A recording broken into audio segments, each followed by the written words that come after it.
Hello po, panibagong episode na naman from dito pa rin tayo sa Edinburgh seaside. So hali kayo at samahan nyo ako muli pakita sa inyo kung pupuntahan natin yung mismong dagat. Samahan nyo po ako at dito sa ating episode nito panibagong adventure tayo.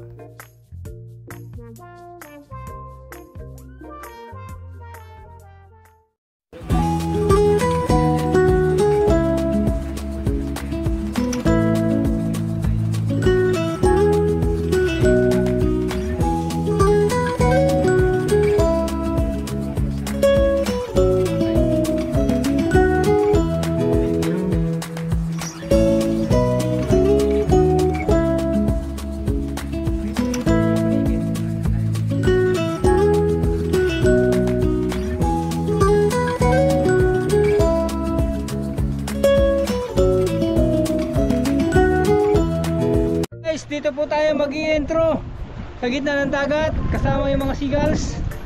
Yan, salamat po sa mga bago lang sa aking maliit na channel ito at makapanood dito. Please don't forget to subscribe, like my video para updated kayo sa mga video ina-upload from di.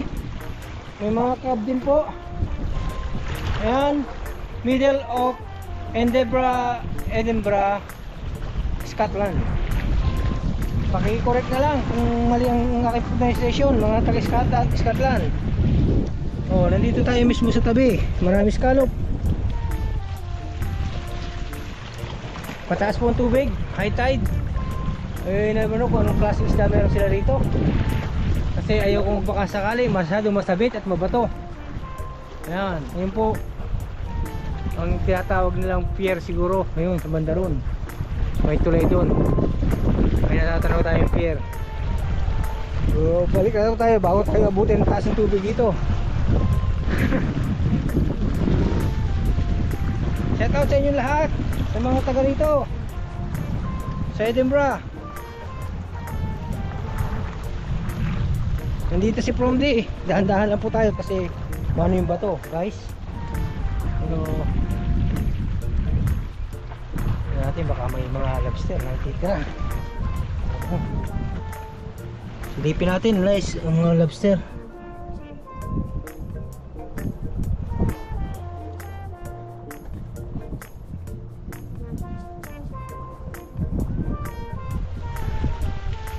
Ilalim ng mga ano yung lobster eh.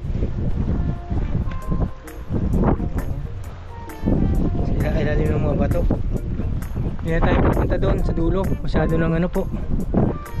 Mahirap na. Mabutan tayo ng pagtaas ng tubig dito. Ayan o. Explore lang si Promdi sa lugar na hindi natin kilala. Wala tayong alam dito pero i-explore natin kung anong meron dito. Pero siguro sa high tide maraming crab dito. Kasi nakakita na po tayo ng mga shellfish eh. Pero sabi ng matanda, hindi pwedeng basta-basta makakain ba. Siguro nga, kasi siyempre local sila rito. Alam nila po yung ano yung sitwasyon ng dagat. So wag na tayo magbakasakali pa. Baka mamaya mag-positionin pa tayo. So mahihirapan po tayo guys pag uwi. Yun, silipin natin kung may mga natitirang marami pong mga shell na ganito. Nakakain naman po yan. Kaya lang, kaya nga nang sinabi ko, hindi natin tayo pwede magpakasakali.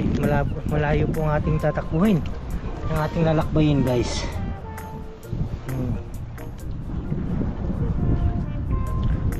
So ganyan mga rock formation po, nandyan na nakatira yung mga ano, yung mga lobster. Kaya na siyempre dahil nga po tumaas yung tubig, siguro saka sila lalabas.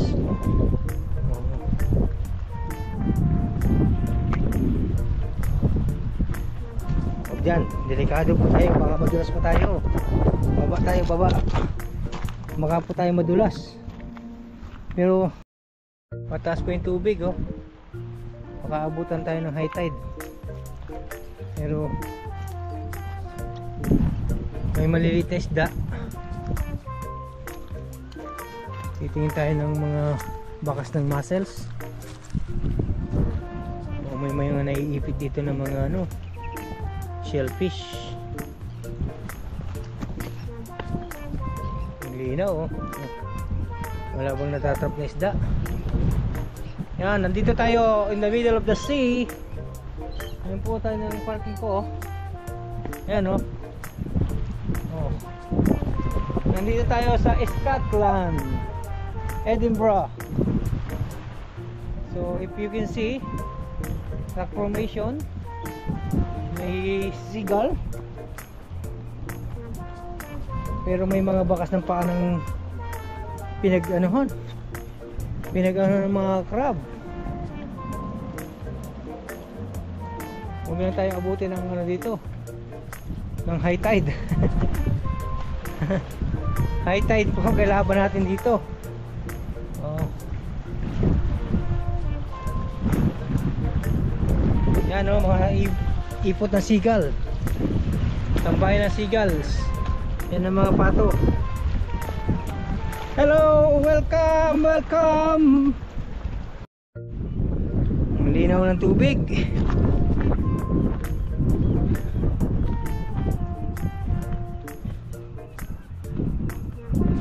Super linaw oh. Walang isda, walang crab, walang nagpapakita, walang sign ng ikauunlad o ikakakain. Wala po sa ilang isda sa mga shellfish. Meron naman may mga ganito, scallop, pero wala po mga ano. Tama siguro yung matanda talaga. Don't try it, that's not good. That's not good to eat.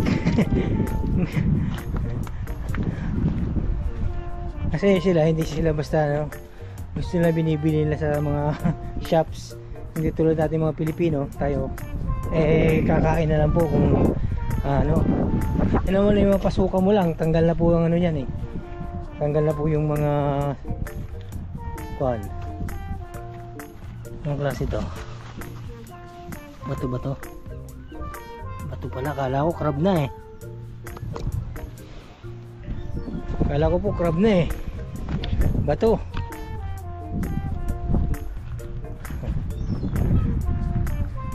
Explore si Promdi oh.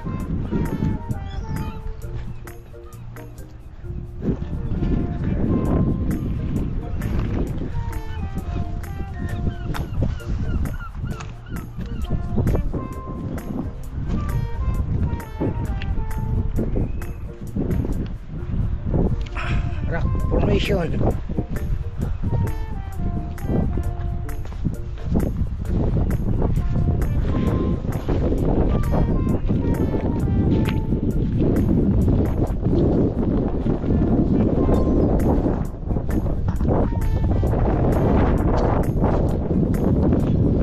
Lahat gagawin ni Promdi para lang makapag-video. Kahit alam natin napaka delikado, dahil baka madulas tayo, edi wala na.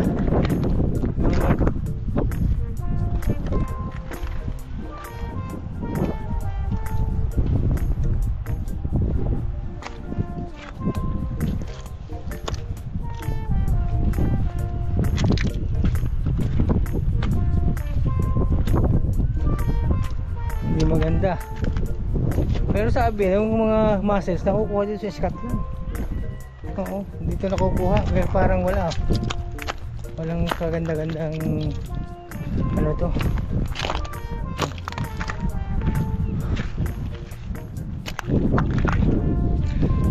Kaya siguro namamatay. Meron naman siguro kaya namamatay dahil siguro may poison, may problema ng dagat dito sa ating kinatatayo. Maraming mussels na balat oh. Pinagbalatan ng mussels. Ibig sabihin hindi nabubuhay yung shellfish. Oo. Huwag na natin ano, ipangalandakang makain pa to. Ang dami oh. Ang daming ano oh.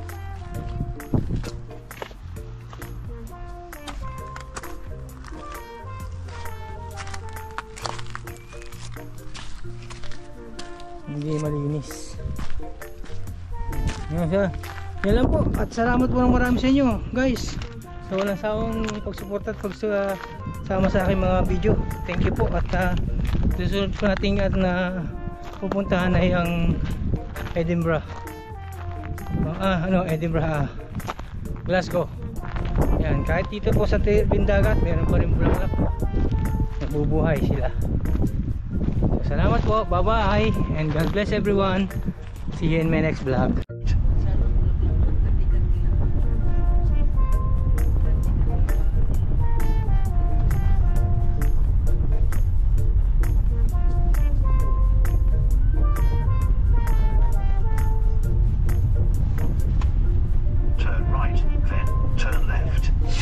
Bata dyan na sila pumunta kaya sa mga batuhan wala kayong mapapala dyan doon sa buhangin.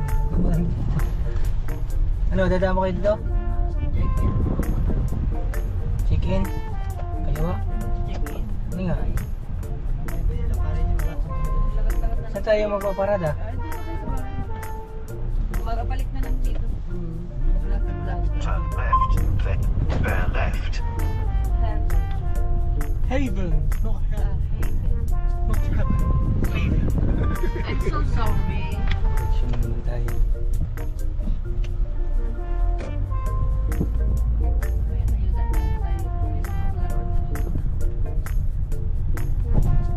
Hoy!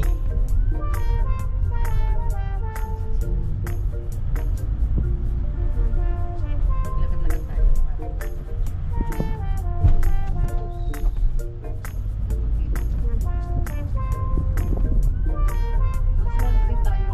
On 100 yards, turn left, then turn left. Tahimik, tapos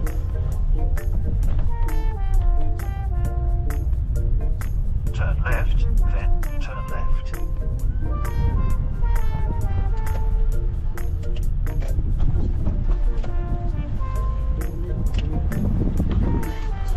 Oh, wow, puwet. Dalawa. Oh. Turn Ano, left, nagtry then siguro. take the second right. Alright.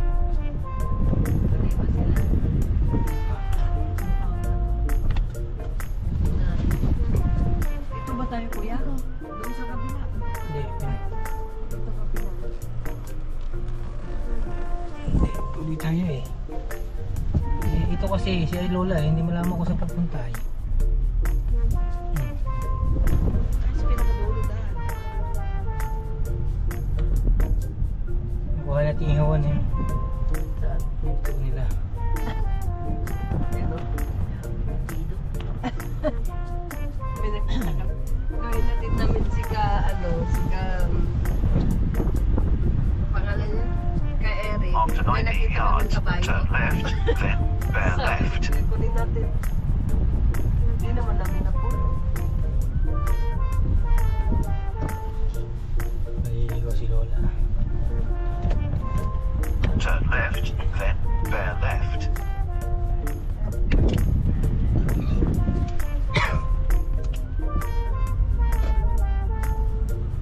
Bear left, then take the second right.